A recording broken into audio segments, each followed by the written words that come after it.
proudly presents the Wrestling is Real podcast, because wrestling needs us. Brought to you by KingofAmazon.com.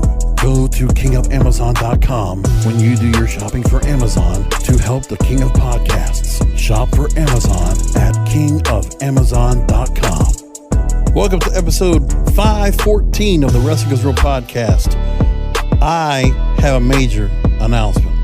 Something great happened just the other night as I was doing some domain name shopping, because of the fact that I, King of Podcasts, have had the name for a while, and I have used KingofPodcasts.com to promote the website for the wrestling program. And that's where the wrestling program has been housed since the start, December 18, 2012.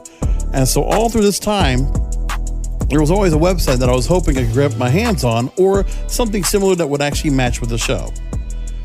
And it happened. I don't know who allowed the domain to expire, but I got the website that I should have had when this show first started, and I got lucky. But here it is. After all this time, somehow I was able to acquire the rights to the domain wrestlingisreal.com. I can't believe I got it. I mean, everybody knows what that phrase is, and everybody's heard that before in many different spaces. Now I get to hold that for myself, and it's mine. I got it. I couldn't believe it. I went on Namecheap. It was available. Somebody let it expire in 2018. I couldn't believe it. How do you let that go? You know I'm going to go want to sweep that up. Nobody was going to tell me to go ahead and get to it, but I'm just saying to myself, man, I didn't realize that was available. So I just happened to be looking, and all of a sudden, let me just do a search. Because I was going to look at Wrestling is Real podcast, Wrestling is Radio, some other things like that. And I couldn't really find anything that would fit. I just wanted something that was really easy to grab. But Wrestling is Real, perfect for SEO purposes. Now I have it with the name of the show. I got it.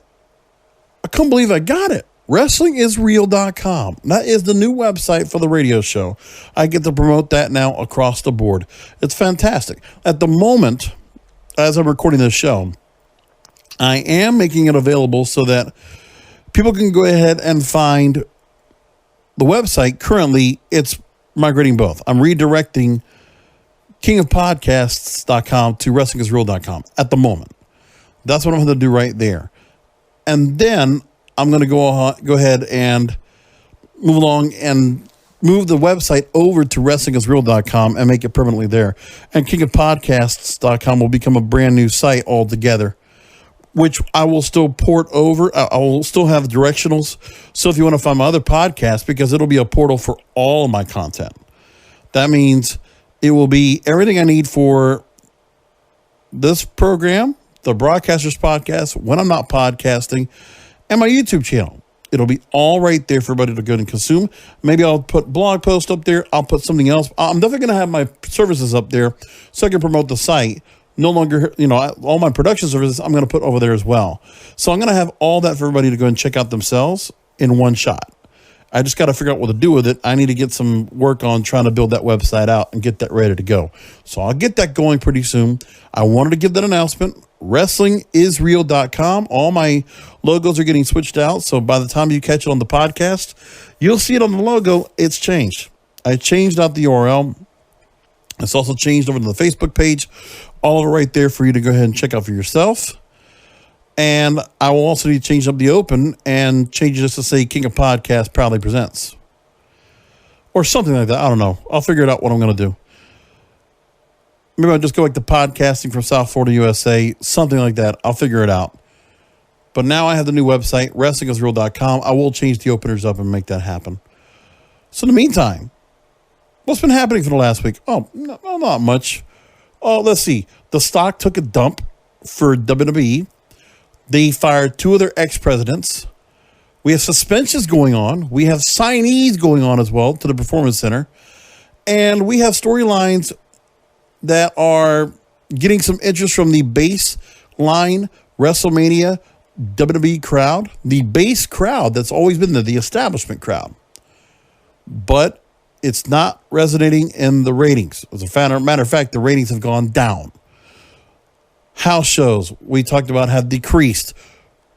Tomorrow is the corporate earnings call, which unfortunately I'm not going to get to go and talk about until next week's show, but I'm not waiting for tomorrow to go and do that. But I'm sure that's going to hit the fan tomorrow, and everybody's going to be talking about it.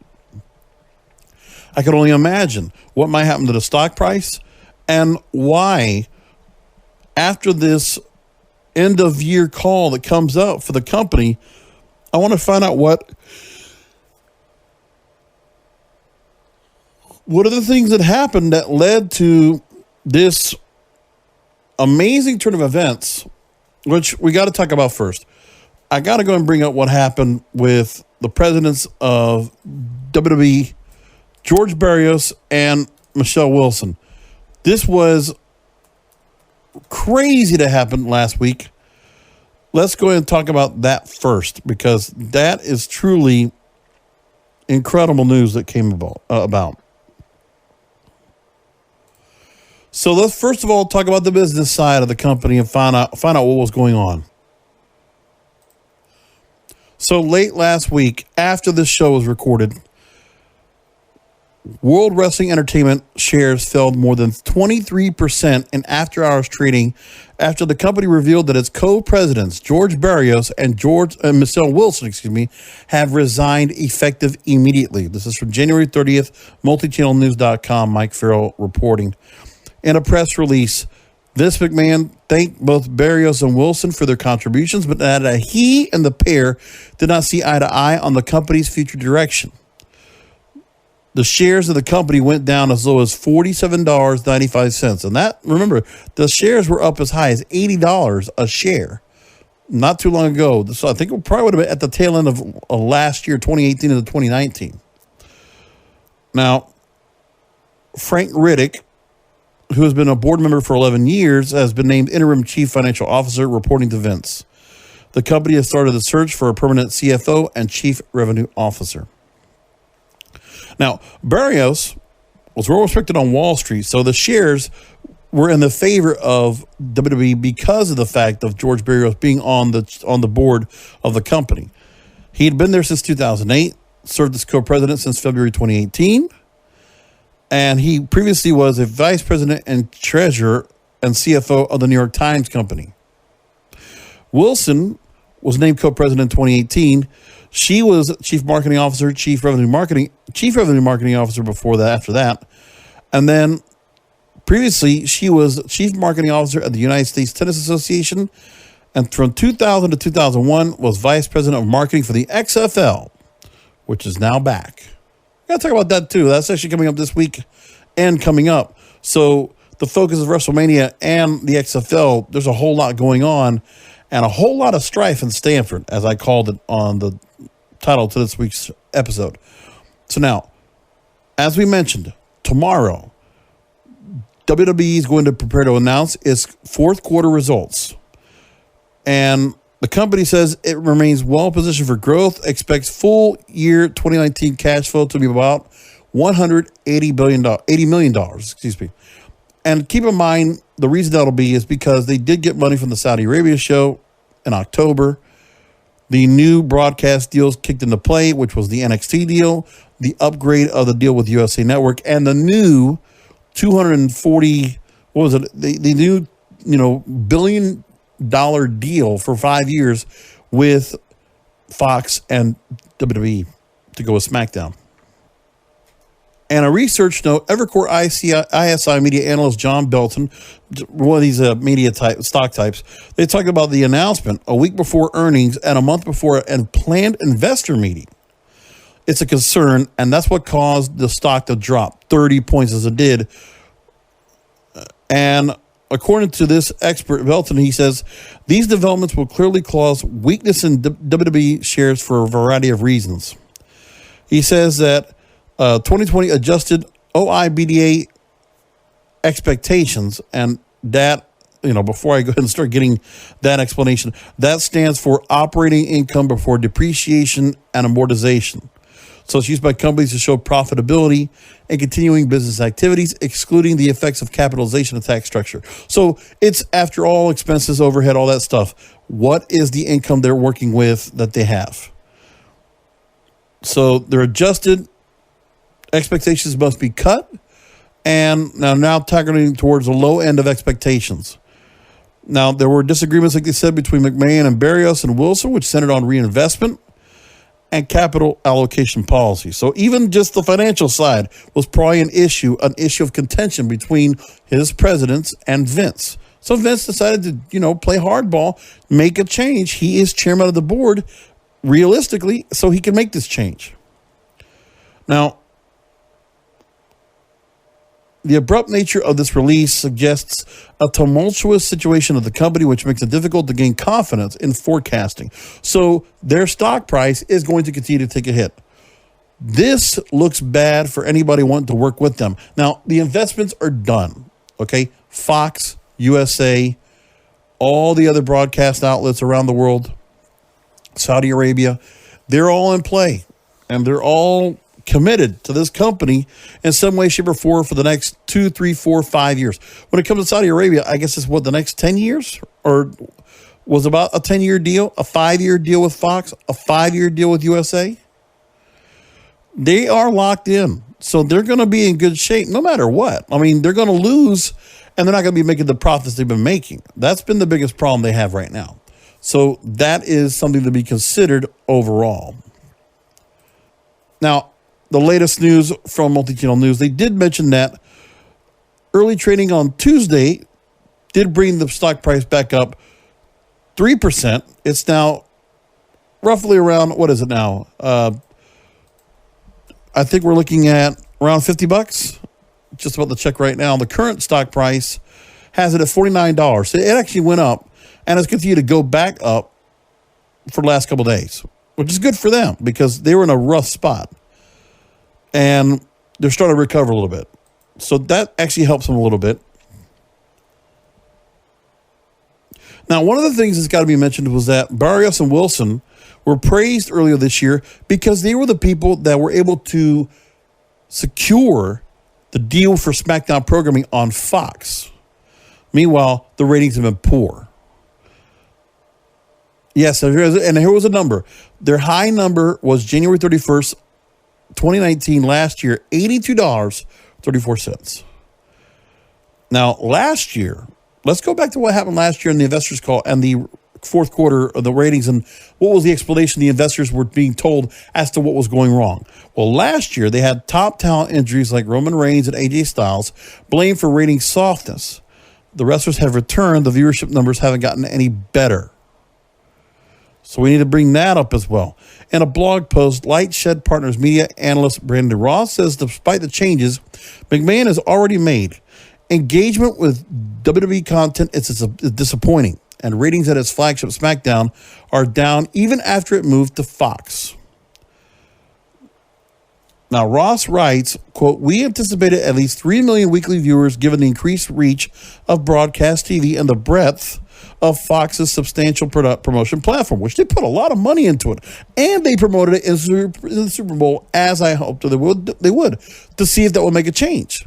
Now, viewership has settled in at 2.4 million per week. That's bad. I mean, wasn't making much of a difference than going from there to USA. That's not good at all. Now, he is saying that the two co-presidents being resigning shouldn't bear any of the blame for the ratings slump. But he also writes, quote, "However, what we do know is that content needs to improve if the company is going to be investable." That's the point. This is a business thing. This is no longer about storylines and creative. The issues they've had with the ratings are now taking its toll. It was eventually going to get here because there was no real changes being made. Now, I will give credit where credit's due. WWE has been trying to make changes. They made changes with the executive directors. They have made changes at the top, with two of their top executives that have been there for over a decade. And regardless of the deals that were made, you have to consider the value of the company, because they're getting these deals, and they have to be able to keep the value of the company at status quo, or they have to be doing better. You know, they're coming to these companies, they're going to USA expecting to perform. And Fox, they're expected to really perform. I mean, SmackDown should not be getting 2.4 million viewers, not during WrestleMania season. And I'm sorry, Goldberg is not the answer. For anybody that thinks that's going to be a good answer, it's not. It is a stopgap, if anything. What else will they have in their arsenal? Ronda Rousey coming back, maybe? Otherwise, there is what I've talked about last week on the show. I said to everybody that there's nothing that's really drawing to a younger appeal. How are you going to get the other viewers back? If you're not going to get them back, then what are you doing to get people through social media to really engage and get involved? I don't see it. And, I mean, what's happening is we're getting a lot of wrestling programming that is coming on the backside of WWE because of the exposure that WWE's been getting. The deals they're getting has helped the major independents grow.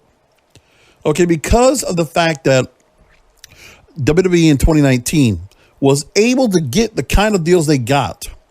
Let me tell you like this. If WWE does not get the deal on Fox, then AEW might not have gotten the deal they got at TNT, nor will they have gotten the increase that they got at TNT with the extension. Impact Wrestling and their partner and their base company that holds them, Anthem Entertainment, they might not have gone and invested in another cable channel just to go and put that product up somewhere. Sinclair would not be, trying to invest, keeping what they're doing with Ring of Honor and trying to get a position to another channel. MLW would not have signed with another talent agency or creative agency to get them shopping around for a TV deal. That's what's happening here. Everybody is benefiting except for WWE because WWE is expected to be at a higher level. They're supposed to be performing as the major leagues. They are hurting right now. They're a team that is in bad need of a rebuild of the creative. I mean, I would not be surprised if we did something where, if we could have a reboot, keep the stars that you have, reboot the storylines. Let's just hit the refresh button, man, or something. Or do something where you do a little bit of a purge of the lineup. And, I mean, somebody come out there with some different ideas. Because the same ideas or some similarities to other ideas are not working. Okay, that's the biggest problem. And there is not one person that is a solution to this. There's a couple of reasons why this definitely has come about and has become a tougher situation to crack. Because, number one, it's not about one person being the draw of the company. It's the brand. It's WWE and everything that goes with it. But there's not one. There is not a Hulk Hogan. There is not a Stone Cold and The Rock. There is not a John Cena carrying the flagship of this company. At the moment, they want to get Roman Reigns back to that level. Okay, we'll see if that's going to happen. And maybe people will respond to it. But at this moment, you have to deal with that. The fact you do not have anybody that is an absolute bona fide draw that will say, okay, you're going to get this person. They are committed. They are full-time. And they're going to be available getting around everywhere. Well, that's not happening yet. And then you have to look at the Olympic Village and the way that all these different stars are able to go ahead and fool around with each other and have romance, relationships, marriages, pregnancies, everything. The company is allowing, this is, it's very forward-thinking and progressive, that you have all these different wrestlers that are getting to get together and canoodle with others. It's not where they're getting sleazy and kind of sleeping with each other. No, it's gotten to the point where there's actual relationships. Because you got all these beautiful people together in great shape with each other. Yeah, you're bound to have some people, but now it's almost encouraged. And the other thing, too, is that you have spoiled and entitled the stars that you have to where, it's not the money that's motivating people. And I think the one thing is when you're throwing so much money at stars that, put them in an environment where they're hungry and they got to work hard. I mean, really, because they'll work hard because they're going to get a chance to move ahead if they do really well. There's a difference. And I tell you like this, look at what's happening in AEW. When you look at the effort that Chris Jericho's putting in for this company, a hell of an effort. He has been fantastic. Cody Rhodes, tonight, taking the 10 lashes from MJF. What a segment. That was awesome. Amazing. And Jon Moxley, Dean Ambrose, a year ago, look at where he was. You know, he was, oh, here, I brought a lunatic with me. Ha ha, right? Seth Rollins. And that bullshit when he comes back from injury. And then, oh, I'm going to face Nia Jax. Remember, a year ago, he was, you know, having to tussle around with Nia Jax and take losses to EC3. Do we forget about that? Talking to potted plants and wearing a gas mask almost a year to go to the day. Do we remember that? Almost a year ago, he was wearing a gas mask with Seth Rollins. Do we remember that? And look where we are now. Look at where we are now. Jon Moxley is a strong-ass babyface destined to become AEW World Heavyweight Champion at Revolution.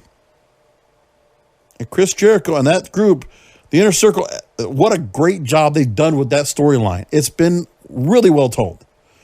Built up over a long period of time. That's the kind of things that are going on here. When you are hungry, if you have stars, like if the Revival is trying to get themselves out of their contract, they want to go and move over.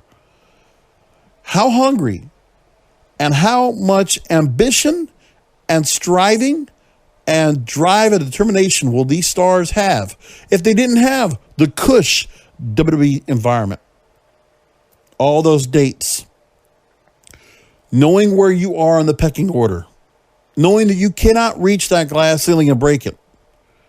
Meanwhile, any other company, you have a chance to be main event. Everybody's got a chance to be main event because they're all fighting, scrapping, clawing to get to the main event.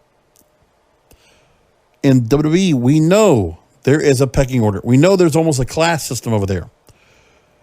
And it's all about loyalty to the boss. But the loyalty to the boss, to Vince or to Triple H, does not guarantee you the main event.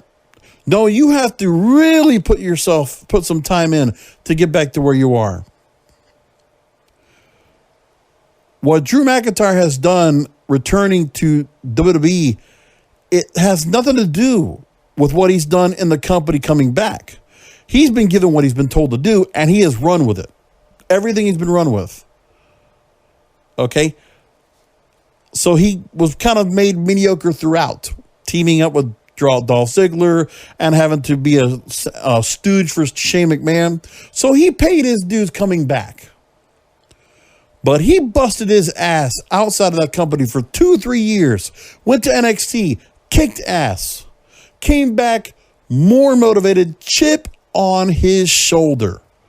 And Drew McIntyre now is getting the chance to be a made man in the main event. But the question is, will they do right and let him beat Brock Lesnar for the WWE Championship at WrestleMania? Will he get that chance? Now, Seth Rollins is going to be thrown in as a roadblock leading up to it. Okay. But ask yourself the question, will Drew McIntyre get to be a top guy? Because if he wins over Brock Lesnar, he will be Seth Rollins level. And that does not mean anything bad. I'm just saying Seth Rollins' level is secondary. It's main event. But it's not the kind of main event that really is standout. I mean, this company is notoriously bad for baby faces. Maybe Paul Heyman is doing something here. Maybe there's some influence by other people that, Drew McIntyre, keep him as a solid baby face. Keep him strong. Keep him smart. Man, don't make him stupid.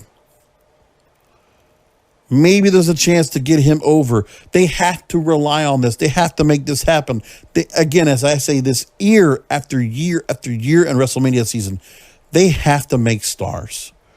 Drew McIntyre with the ability to become a star. Now, other people looking at this in the same scenario you know, you ask yourself, okay, who's next on the pecking order? Well, as we know, Roman Reigns, Bray Wyatt, that's in their mix right now. Roman Reigns is finished with Baron Corbin. Okay. The Dogtooth match was embarrassing. I mean, they had to pay it off, this horrible storyline. But look at the job they're doing with storylines now.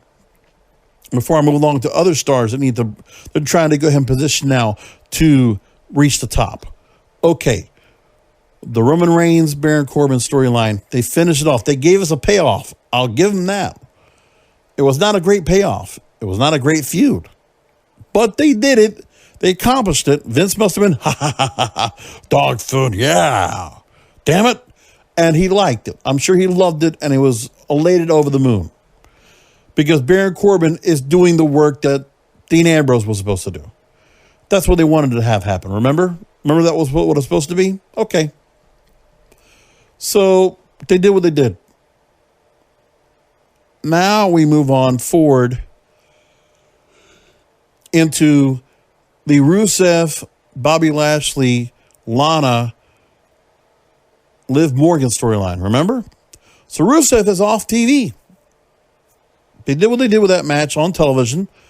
Liv and Lana had their match done, and now Liv moves on to Ruby Riott. So that feud, the wedding, everything faded away. You know why? WrestleMania season. Now Bobby Lashley needs to be positioned. Who knows if he'll even be paired up with Lana at all going forward, because he's trying to move forward and get ahead. You know, he was given the number one contenders match at Super Smackdown, remember? So they did that. Or is it Super Showdown? I forget what they call it now. I don't know. Either which way. The Saudi Arabia show coming up in later this month. So with that said, Bobby Lashley getting a chance to sniff in. Braun Strowman given the IC title. I mean, they're doing some things with some stars. Let's just go through what happened this week just to kind of make sure I went through everything. Yeah. So Randy Orton and Edge, they have definitely established that storyline. And that's a good classic storyline that you have stars of the Attitude Era. Hey, this is like what Triple H Batista was last year. Kind of fits that role. Now, we don't know if Triple H is going to have a match, but really, the old school match with the old school grizzled veterans, Randy Orton Edge fits that role. You give an old school match like that, that's a good match to put into the top 4, top 6 of WrestleMania this year, because it already fits like that. As we said, Lana going here. The next part is Drew McIntyre, by the way, keeping him strong as shit. Squash on Mojo. Okay. AOP continuing their storyline with Kevin Owens. Samoa Joe's injured, and it's not because of suspension. He actually got hurt. I think it was concussion, So, not involved with that, but the Viking Raiders were already involved, so they put the 6-man tag together. Aleister Black continues the glorified squashes. Andrade gets hit with the wellness policy, 30 days. In comes Angel Garza, the Cruiserweight Champion. Or he was, until NXT TakeOver Worlds Collide. So Angel Garza, here, they go ahead and put him in with Rey Mysterio. And so that's what's going on. And Zelina Vega now is positioning Angel Garza. Great, okay. But again, that's a work in progress. That is just a work in progress. That's nothing going to be coming in there. Another work in progress. Now, we know that there's a couple of stars within the NXT ranks that the fans, the establishment really wants to have, okay? The establishment that hates AEW's guts and think those people should rot in hell, those fans, for having the rebellion organization, the movement, if you will. Yeah, I get it. But what's happening now is we now have 2 stars that are being looked at and saying, oh, they're giving them a chance. Now, I don't know if Keith Lee's going to be brought back up again to do anything, but obviously they gave him a little bit of time up there, and they positioned Keith Lee at Royal Rumble. Would he be coming back to face anybody coming up again? Or if he's going to be left in the background NXT going forward? Well, wait. Obviously, they have him as North American champion, and they have their dealings with that. So obviously, we don't see Keith Lee coming back up to the main roster. Maybe he'll come back after WrestleMania, after NXT TakeOver in Tampa. We'll see what goes. So the new women's champion. We didn't get Shayna Baszler coming up again to make any difference. I mean, she was part of the Royal Rumble. And then we see the current champion, Rhea Ripley, and this was a good storyline I liked. Charlotte Flair still coming back a second week. Still don't know who she's going to take on at WrestleMania because she won the Royal Rumble and nobody's saying what's going to happen there. Okay, that works for me. Who doesn't like Rhea Ripley coming up here and saying, why don't you face the NXT champion? And Charlotte Flair comes down to Full Sail to confront Rhea Ripley. You come invade my territory, I'll go invade yours. And that was a good thing to kind of do a little crossover to get NXT a little bump in the ratings. Probably bring them over 800,000 viewers for this week. So they can, get back into competing against AEW, which AEW has been beating them in the ratings since the holidays. Now, I'm going to say this with Rhea Ripley. She's got a great look. She wrestles really well. Listen, veteran. I'm not bought on the promo skills. Again, in NXT, you can have the promo skills that she has, what a Finn Balor or a Tommaso Ciampa or Johnny Wrestling or whatever. It's pretty simple. I'm here to fight, da-da-da-da. But you got to have another level of promo ability to really look at the eyes of sports entertainment. As a wrestler, yes, bona fide, put her in any women's division, she's going to be gold. But people need to understand, and people do not want to accept the fact that there's a lot of in denial WWE establishment fans. That you don't like the fact that, just because we got this NXT star to come in here, they're still not ready to be sports entertainers. They have to be a different level. They are built ready as a finishing school in NXT so they can be good any other promotion. But WWE is a different bag. You have to have something else. But the problem is that when you look at the poor effort of real charisma and personality and people being able to go and use the system of sports entertainment that WWE has created, even with the bad storylines, even with the things that you have, yes, you absolutely have to do something about getting these stars to be something more larger than life. What makes Rhea Ripley larger than life? She's a badass, kick-ass woman. But what else is there to her? Yeah, they got a bunch of nicknames and cliches about her, but that doesn't make any difference. That works in NXT. And Triple H has to understand that. But he doesn't want to add the goofiness. He wants to keep the realistic, this tough persona for each character he has in NXT. I understand that. But the top hat, larger than life, kind of like the carnival type atmosphere that will draw kids and draw other fans.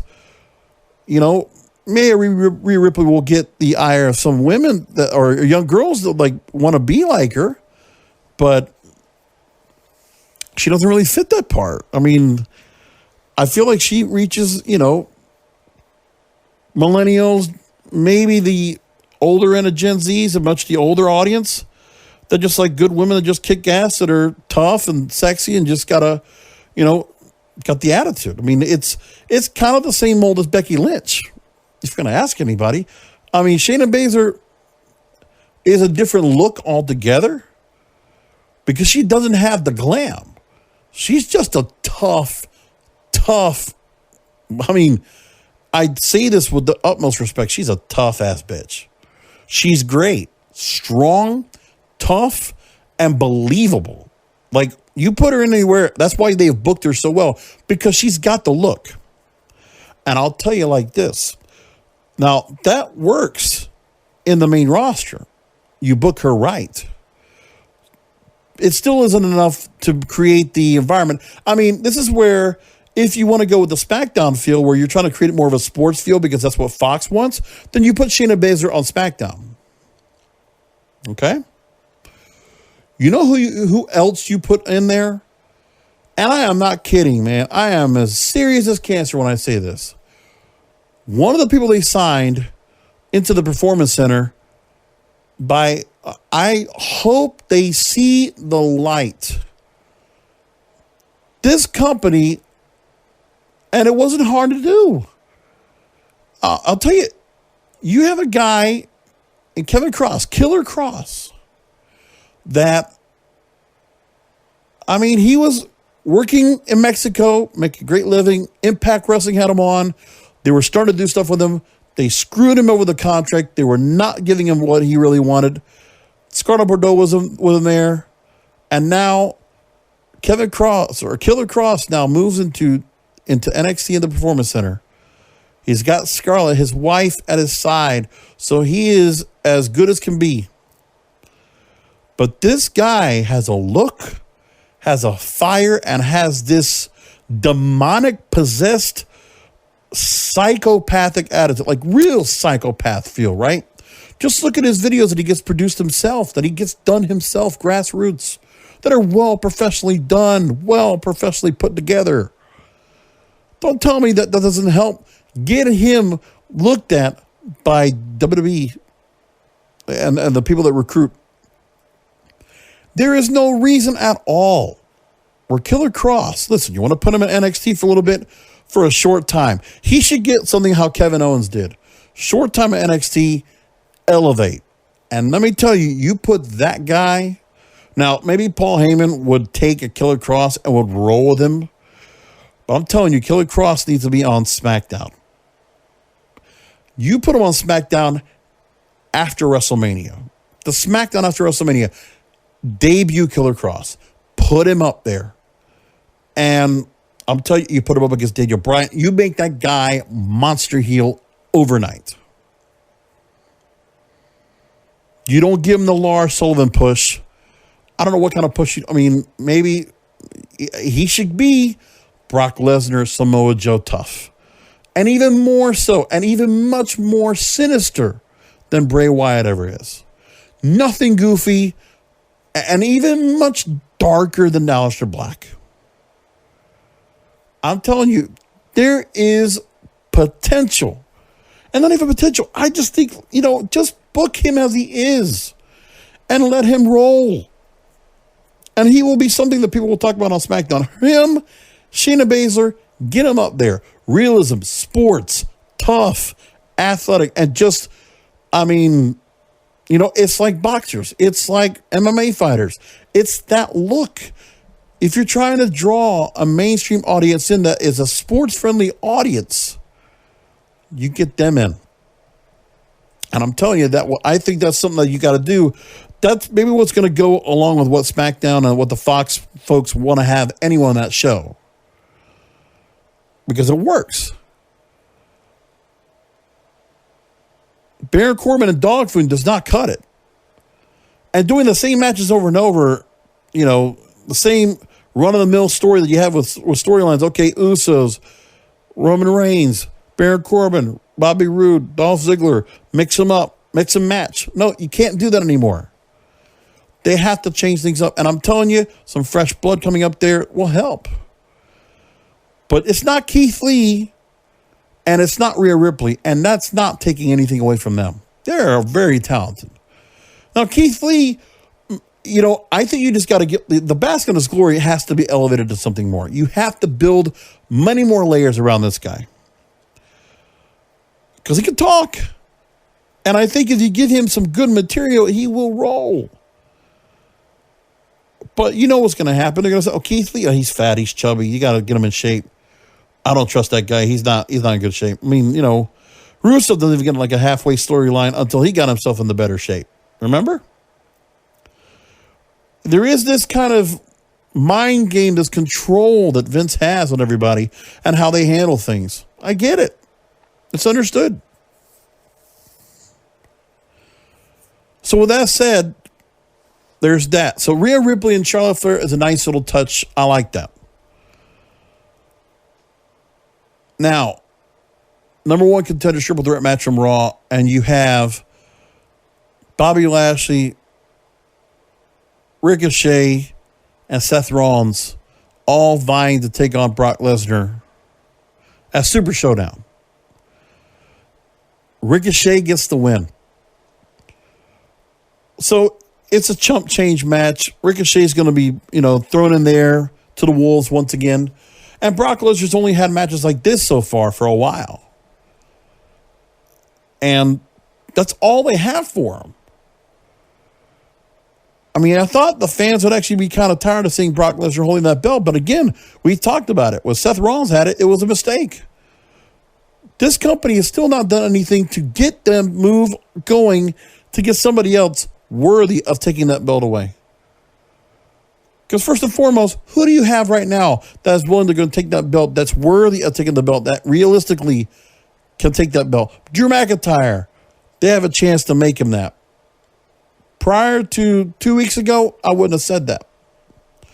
But the story they told at the Royal Rumble, it's kind of the way the Elimination Chamber worked out for Kofi Kingston to get him somewhere to have a chance at a championship. But it was not Kofi. It was not Brock Lesnar he took on. But think about the fact that they did get that match together because they were able to get a match that really set the plan in motion. Again, a company like WWE is able to start things up. So that's what they do. WrestleMania season, you feel it. You started with Randy Orton and Edge. Yeah, what a great start. And then you bring on Charlotte Flair now, having to look at Rhea Ripley possibly. That's another storyline that people like a lot. They're getting rid of some of the stuff in the offseason, the Liv and Lana stuff, the Eric Rowan push. All that's getting pushed out. That's good. Now, Asuka and Becky Lynch is also being revisited, and Becky Lynch now is strong. She's very strong now. And my problem with her is that they're doing the GOAT thing, and I'm like, it's a little early soon for that. It's only been a year, sweetheart. But, hey, Becky Lynch now, the company's put a rocket pack behind her. She's been positioned as top star right now. She doesn't have the draw of there's not when a women's wrestler that has the draw, right? I mean, really, the mainstream draw. I don't see her having that yet. She hasn't gotten it. I mean, she's been positioned in a lot of the company's promotions. But guess what? When they did the Pizza Hut commercial in the Super Bowl pregame show, they didn't pick Becky Lynch. They picked Sasha Banks. And Roman Reigns, because he's been top guy for a long time, they positioned him as well. And that's the plan. And as for John Cena, I don't expect him to be around, by the way. I don't know if he's going to be able to get to a match. Because in May, I saw the promo for F9, the Fast Saga. And John Cena for another year. Another big blockbuster movie. He was in Bumblebee last year. And here he is again. Oh, he also had the Playing with Fire. I don't know how well that did, but, John Cena now, villain in F9. And looks great as the villain. I'm looking forward to it. That just made that movie really good. So, I don't remember seeing there's any Rock being part of that because Rock has moved along the Hobbs and Shaw, so they split him off. So Rock is no longer part of the Fast and Furious universe in the Fast and Furious movies. They brought John Cena in to do that. Whoa. Good stuff. So that's the Raw side. So the Raw side's actually good, right? We're actually pretty happy with what's going on there. But the ratings are not reflecting. 2.1 this week. And you got to ask yourself, what's the reason? Well, I'm not sure what it is. I'm not sure what to think about what happened this week when it came to Raw getting the ratings dropping off. Maybe the match they put at the end, that number one contenders match, really didn't stand out. But there wasn't anything they really promoted to really get the crowd up and at it, and nothing superly surprising really came out to really get people up and going. So And there was no sports to compete with. So I was trying to figure out what it might be that might have caused that. And I was trying to say to myself, there's not much of an answer. I really can't think of what kind of answer there would have been that really would have made it much of a difference. But it sucks, and that's what they did. Anyways, let's go look at what Smackdown was this past Friday. Okay. The final work of Corbin, Ziggler, Rude, Roman Reigns, the Usos, the Bloodline, as they call it. That storyline's done. Now, where does Roman Reigns go? Did he get into Bray Wyatt? Is that what's coming up next? Well, let's move along. Morrison and Miz are now tagging again in a more permanent role. And they're going to take on the New Day. And they will go ahead and take on New Day at Super Showdown. So there's that. So Miz and Morrison work together. Hey, what works? John Morrison, at 40 years old, they were going to put anything more on top of him. I just think that, hey, he's making some good money coming back to the company. They welcome him back. But they're not going to put anything big on John Morrison, anything higher than he ever was. I don't think they're going to get him up to a world title level. I don't see that happening for him. The Otis storyline with Mandy Rose, the date on Valentine's Day, that looks like fun. I'm going to enjoy that. That's actually pretty cool. That's next week. So we're on Valentine's Day, right? Friday, Valentine's Day. That's good. That'll be interesting. Now, Braun Strowman winning over Shinsuke, this is one of those things where they always do take one of the middle titles and something does happen. There's going to be some title changes during WrestleMania season, so here it is. So what does it mean for Braun Strowman to win this? His first singles title. He did win the tag titles, remember, with Nicholas, which meant not much. But yeah. And Shinsuke, after the offseason, okay, you're done with the belt. We want to put it on Strowman. Okay. But again, Strowman's damaged goods. I don't see what you do to get him back up. This is Big Show. That's what he is. And by the way, the rest of this show just feels bad every week. Elias Cesaro, Sheamus, Shorty G. These are the matches you're putting. And then you got Naomi attacking Bayley. This is what you put on SmackDown? There's no excitement for WrestleMania season on SmackDown. There's nothing. Sheamus, Shorty G, Royal Rumble kickoff rematch. Elias Cesaro, nothing built to that. It was completely cold. And Naomi and Bayley, not much to that either. But it's just kind of there. So, yeah, Naomi wants to go and go after Bayley because Bayley needs an opponent. And she's fodder right now until we find out what's going to happen with Charlotte Flair and who she's going to pick to go and take on at WrestleMania. We don't know yet. And we don't know what's plans for Bayley for the SmackDown Women's title, how important that's going to be at WrestleMania in the first place, or if she's even going to be holding that belt. We don't know. Well, there's a few other things I didn't talk about yet that I meant to go and bring up that I said I was going to bring up on the show. I have this thing where sometimes I have planned stuff and then I get into my rant and I cut myself around an hour, right? And then sometimes I say to myself, okay, I'm done. But then I'll forget there's something I was going to add to the mix. But then I was like, you know what? It wasn't that important. I'll let it go. Am I going to talk about Paige and her breast enhancement?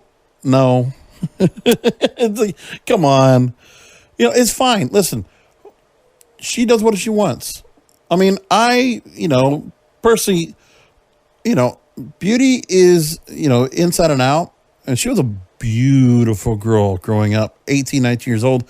But obviously, she's gone through a lot of different things. She wants to do things for herself. And listen, every young woman does the same thing now. Tattoos, enhancements, piercings, change hair color, whatever you want. So she's doing what she wants. If she feels good about it, good on her. I just want her to be happy.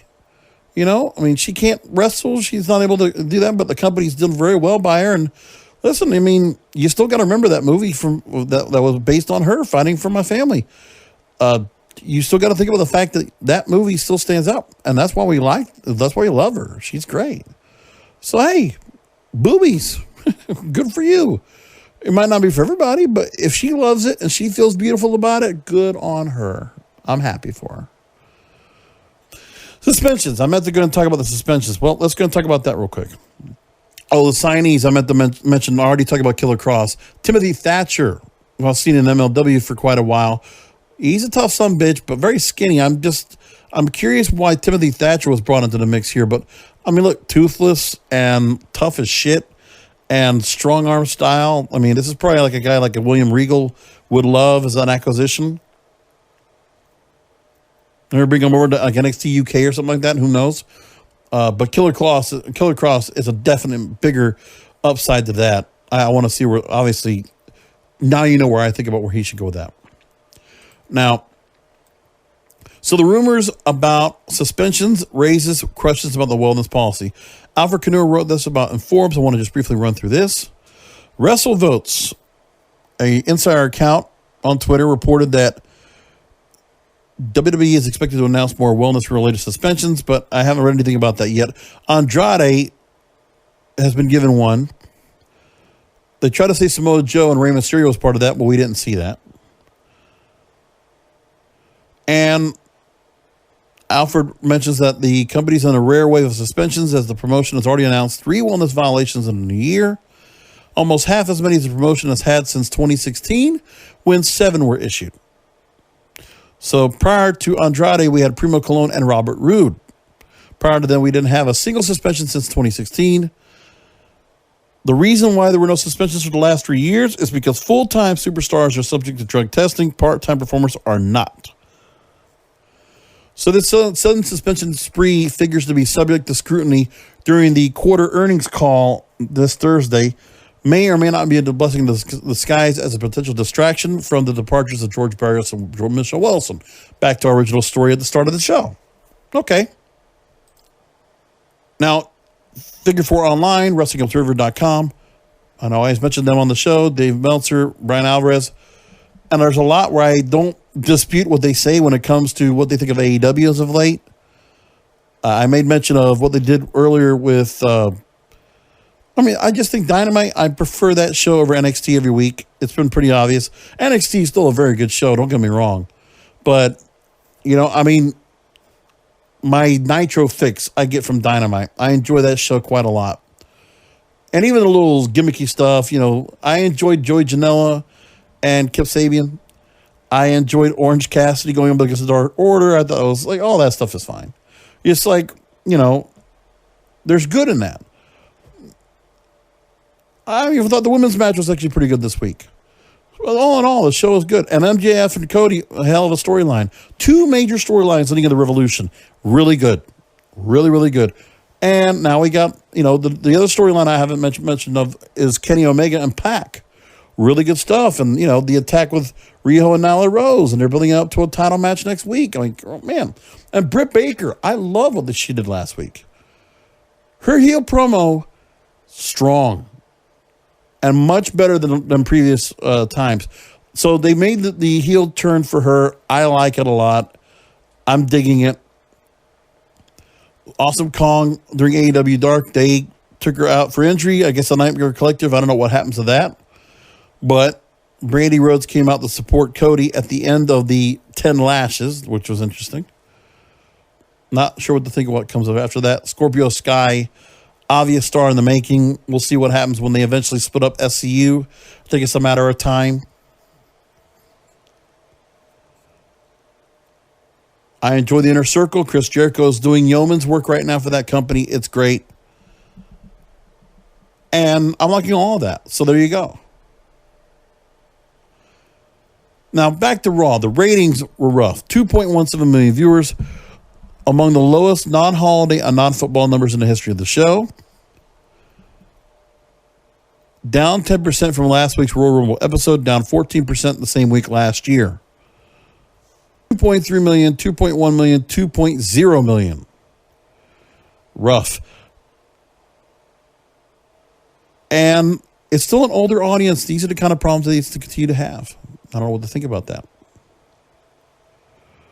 few other mentions I want to make mention of when it comes to the company for WWE in general. SeekingAlpha.com, I like reading them. They do quite a bit of stuff talking about what's going on. Leading up to the quarter earnings call, the fourth quarter earnings call. The quarter four results, which they will just divulge in the earnings call tomorrow, will serve as a key catalyst for the stock. As we mentioned, management will likely provide similar commentary later next month, along with its detailed investment plans to capitalize on the opportunities set at hand. Now, some other things that are going to be helping out for the company is they're working on finalizing media rights in India and the Middle East. So WWE has yet to finalize its media rights in India. Early estimates have it pegged at a potential $240 million over 5 years. Is that right? An average value of $48 million, which will be up to a 50% increase from their previous deal. Then they're trying to work on the Middle East. Content continues to be distributed through the free-to-air NBC network, but there are alternative options, regional pay TV operators like BN or media rights aggregators like IMG. So they're looking to find another paid deal in the Middle East as well. So now here are the deals, and this is a really cool, WrestleNomics put up this on Twitter of the current deals that they have, their top deals right now. So here's what they got. Of the money that's coming in regularly, their Canada TV deal, which I think is through TSN, they're making $7.5 million a year. From their deal that's with UK, and I believe that Sky TV is changing it out to a different setup. They're going to reset that up. They're making $33 million from the UK. That's for a show that they run at 1 a.m. live. And I guess they replay it. Of all their programming, rather, matter of fact. In India, their current deal is $34 million. And again, we're talking about they're going to get an increase up to $48 to $50 million a year. They're in the middle of a 10-year Saudi Arabia deal where they're making $45 million a year. The Fox deal averages $205 million a year over 5 years. And NBC Universal now is spending $240 million a year. That's mind-blowing right there. So you're talking about, I mean, come on. $600 million they're making a year in all of this. And I'm mind blown how this company is able to just kind of blow through the money they have. So they have all the money they need to buy talent and run as many shows as they want. But their product has to improve. And I don't know what they're going to do to get themselves to the right spot. It's such a tragedy to see this going on. And especially during WrestleMania season where it's such a bad time to be exposed. I'm going to say this, though, to close things out. The earnings call might be a godsend. I'd like to think that the investors are going to pressure the hell out of Vince McMahon and really make some big changes because they have to. There's no choice. They can't go with the way things are. They cannot continue to go this downward trend. They have to move forward. And by the way, XFL, I already was reading, they're planning to lose, in the next 3 years, like $400 million. So whatever money they were making from WWE, I don't know how much money is being put in there. Obviously, there's been investment dollars, but then there's money that Vince has made himself. He's injected into this company as well, into the XFL. And who knows how that's all going to work out. So let's go through the XFL real quick. I want to talk about that.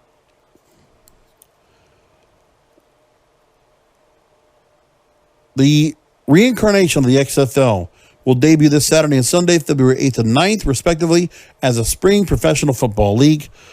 It operated 1 year in 2001 before imploding. Now, they're going to have matches, they're going to have games on ABC and Fox and ESPN.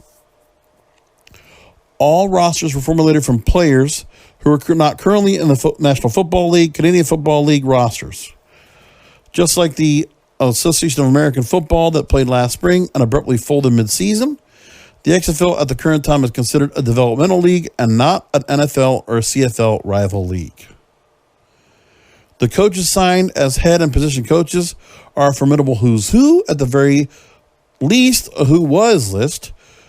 Coaches include Jerry Glanville, Bob Stoops, Jim Jeffcoat, Chris Miller, Pepper Johnson, June Jones, Jim Zorn, Winston Moss, Mike Riley, Chris Dishman, Tim Lewis, Martin Bayless, and Mark Tressman.